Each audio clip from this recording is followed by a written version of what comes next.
Hi எல்லாருக்கும் வணக்கங்க. Welcome to thishappymommy. இன்றைக்கி நான் உங்ககிட்ட ஷேர் பண்ண போகிறது ரொம்பவும் சத்தான உளுத்தங்களி உருண்டை.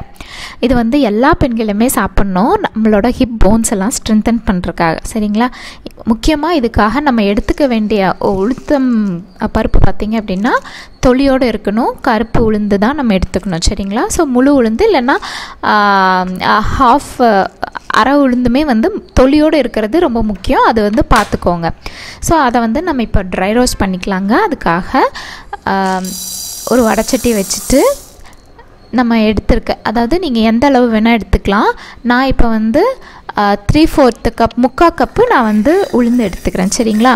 ஸோ நம்ம எவ்வளோ அளவு உளுந்து எடுத்துக்கிறோமோ அதுக்கு சம அளவு நம்ம ஜாங்கிரி எடுத்துக்கணும், வெல்லம் எடுத்துக்கணும்.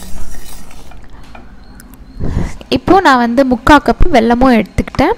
ஸோ இப்போது வெல்லம் கரையிற மாதிரி நம்ம தண்ணி ஊற்றி வெல்லமும் நம்ம கரைச்சி எடுத்துக்கலாங்க.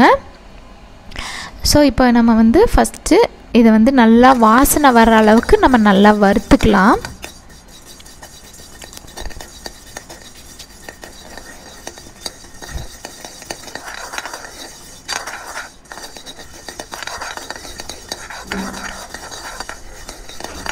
இப்போ ஓரளவுக்கு உங்களுக்கு 7-8 மினிட்ஸில் பார்த்திங்கன்னா நல்லா வாசனை வரும். ஸோ அந்த டைமில் நீங்கள் ஸ்டவ் ஆஃப் பண்ணிவிட்டு நீங்கள் வறுத்த உளுந்தை எடுத்து நீங்கள் மிக்ஸி ஜாரில் போட்டு வச்சுக்கோங்க.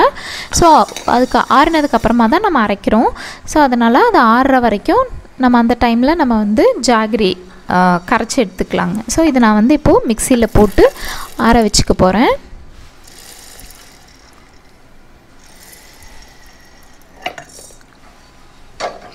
ஸோ இது கொஞ்சம் நேரம் ஆறட்டும். இப்போ நம்ம ஒரு பாத்திரத்தில் நம்ம எடுத்து வச்சுருக்க 3/4 கப்பு வெல்லம் போட்டுக்கோங்க. வெல்லம் இல்லை கருப்பட்டி, ரெண்டில் எது வேணால் போடலாங்க. ரெண்டுமே நல்லது தான், நல்ல டேஸ்ட்டாக இருக்கும். 3/4 கப்புக்கு நீங்கள் கருப்பட்டி எடுத்துக்கோங்க, இல்லைன்னா வெல்லம் எடுத்துக்கோங்க. நான் இப்போ வெல்லம் எடுத்திருக்கேன். ஸோ கொஞ்சமாக பார்த்திங்க அப்படின்னா ஒரு 1/4 டம்ளருக்கு தண்ணி ஊற்றிட்டு அது கரையணும் இல்லைங்களா? ஸோ கரைஞ்சி அது நல்லா கரைஞ்சி வரட்டும். அதுக்காக கொஞ்சம் சிம்லேயே வச்சுட்டு நீங்கள் துருவி போட்டிங்க அப்படின்னா சீக்கிரமாக கரைஞ்சிடும். நான் சும்மா அப்படியே போட்டிருக்கேன். அதனால் கொஞ்சம் நல்லா கரைஞ்சி வர வரைக்கும் நான் அதை கிளறி எடுத்துக்கிறேங்க.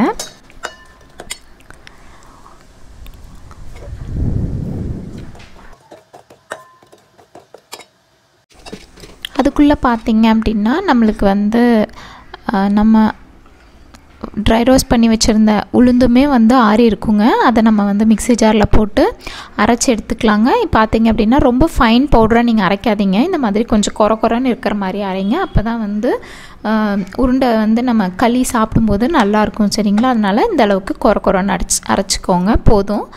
இப்போ நம்ம இப்போ இந்த அரைச்சதைங்க நம்ம ட்ரை ரோஸ்ட் பண்ணி வச்சோம் இல்லைங்களா? அதே வடைச்சட்டியில் மறுபடியும் போட்டுக்கலாங்க. இந்த வடைச்சட்டியில் போட்டுட்டு நான் 3/4 கப் எடுத்தேன் இல்லைங்களா? ஸோ இப்போ நான் 1/2 கப்புக்கு நீங்கள் எவ்வளோ எடுத்தீங்களோ அதை விட 2 மடங்கு தண்ணி ஊற்றிக்கோங்க. ஸோ நான் 1/2 கப்புக்கு நான் தண்ணி சேர்த்திட்டு இதை கொதிக்க விட போகிறேன். ஸோ அந்த டைமில் பார்த்திங்கன்னா இது நல்லா வெந்து வந்துடுங்க. ஸோ நம்ம பபுள்ஸ் வர வரைக்கும், அதாவது தண்ணி எல்லாமே அது ஃபுல்லாக இழுத்துட்டு கொஞ்சம் கெட்டியாகிற வரைக்கும் நம்ம வெயிட் பண்ணணும். ஸோ அதெல்லாம் நல்லா மிக்ஸ் ஆகிற மாதிரி ஃபுல்லாக கலக்கிக்கோங்க.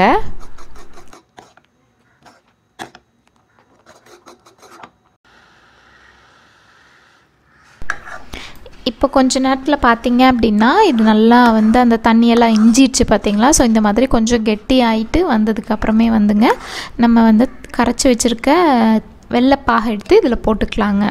அது பாகு கன்சிஸ்டன்சியெல்லாம் நீங்கள் பார்க்க தேவையில்லைங்க. நல்லா கரைஞ்ச உடனே நீங்கள் ஸ்டவ் ஆஃப் பண்ணி வச்சுக்கலாம். ஸோ இப்போ நம்ம ஒரு ஸ்ட்ரெயினர் எடுத்து அந்த வெள்ளை தண்ணியை வடிகட்டி நம்ம இதோட சேர்த்திக்கலாங்க.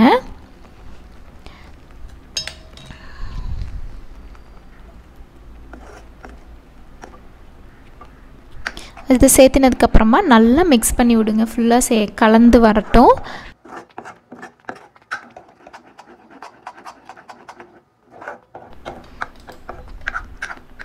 நீங்கள் நல்லா கலக்க பார்த்தீங்க அப்படின்னா நல்லா அந்த உளுத்தங்களி வாசனை உங்களுக்கு தெரியும். நல்லா கலக்கி விடுங்க. ஸோ இந்த மாதிரி மறுபடியும் வந்து பபிள்ஸ் வந்து அது நல்லா வெந்து வர்றது உங்களுக்கு தெரியும். ஸோ கொஞ்சம் கெட்டியாகும்போது நம்ம வந்து நல்லெண்ணெய் சேர்க்கலாங்க.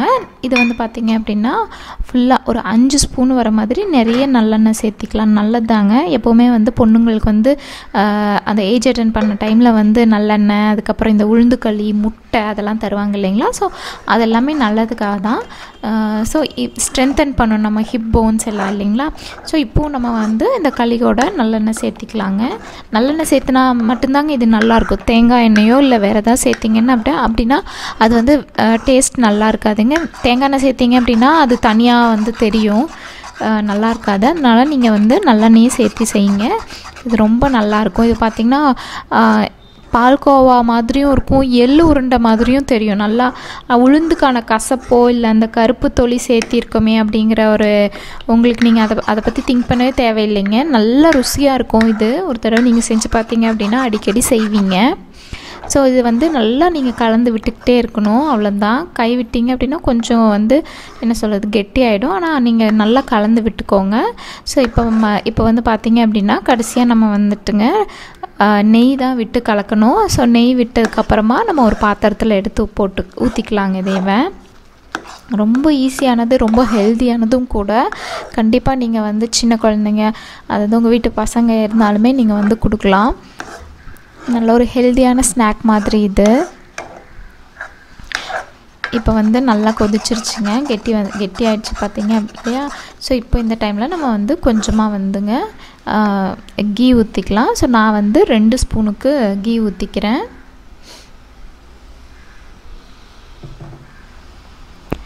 அதுக்கப்புறம் நல்லா நம்ம வந்து மிக்ஸ் பண்ணிக்கலாங்க. ஃபுல்லாக எல்லாமே வந்து கலங்குற மாதிரி.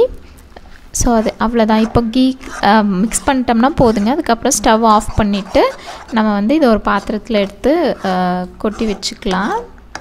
ஸோ அந்த பாத்திரம் பார்த்திங்க அப்படின்னா ஒட்டக்கூடாது இல்லைங்களா. அதுக்காக நான் வந்து கொஞ்சமாக கீ தடவி வச்சுருக்கேன் ஒரு சின்ன பாத்திரத்தில், ஒரு தட்டலிங்க. ஸோ நீங்களும் வந்து எதில் நீங்கள் எடுத்து வைக்க போகிறீங்களோ நீங்கள் அதில் வந்து கொஞ்சமாக நீங்கள் வந்து கீ தடவி வச்சுக்கோங்க. ஸோ அப்போ வந்து பாத்திரம் வந்து ஒட்டாதுங்க. பார்த்திங்கன்னா வந்து தட்டில் வந்து கீ தான் தடவி வச்சுருக்கேங்க. இதில் நம்ம அப்படியே எடுத்து இதில் வந்து போட்டுக்கலாம். அதுக்கப்புறமா கொஞ்சம் நேரம் பார்த்திங்க அப்படின்னா ஆறுனதுக்கப்புறமா கொஞ்சமாக கையில் எடுத்து சின்ன பால்ஸ் பிடிக்கிற மாதிரி, உருண்டை பிடிக்கிற மாதிரி நீங்கள் பிடிச்சிங்க அப்படின்னா அழகாக பால்ஸ் வந்துடும். ஸோ அதை வந்து நீங்கள் ஒரு டிஃபன் பாக்ஸில் இல்லை ஏர்டைட் கண்டெய்னரில் போட்டு நீங்கள் வந்து ஸ்டோர் பண்ணி வச்சுட்டு இது வந்துட்டு ஒரு 7 to 10 days வரைக்கும் வச்சு சாப்பிட்லாம். ரொம்ப நல்லா இருக்குங்க. இதை வந்து இன்னொரு மாதிரியும் செய்வாங்க. நான் வந்து தண்ணி ஊற்றினேன் இல்லைங்களா. ஸோ தண்ணி ஊற்றாமல் வந்து லேகியம் மாதிரி செய்வாங்க. அதை நான் இன்னொரு தடவை செஞ்சு காமிக்கிறேங்க. இதுவுமே நல்லாயிருக்கும். பட் அது வந்து கொஞ்சம் கெட்டியாக இருக்கும். இது வந்து குழந்தைங்களாம் ரொம்ப விருப்பப்பட்டு சாப்பிடுவாங்க. பால்கோவா மாதிரி இருக்கும். கண்டிப்பாக நீங்கள் செஞ்சு பாருங்கள், எப்படி இருக்குதுன்னு சொல்லுங்கள். இந்த ரெசிபி பிடிச்சிருந்தது அப்படின்னா இந்த சேனலுக்கு சப்ஸ்கிரைப் பண்ணுங்கள். தேங்க்யூ ஃபார் வாட்சிங்.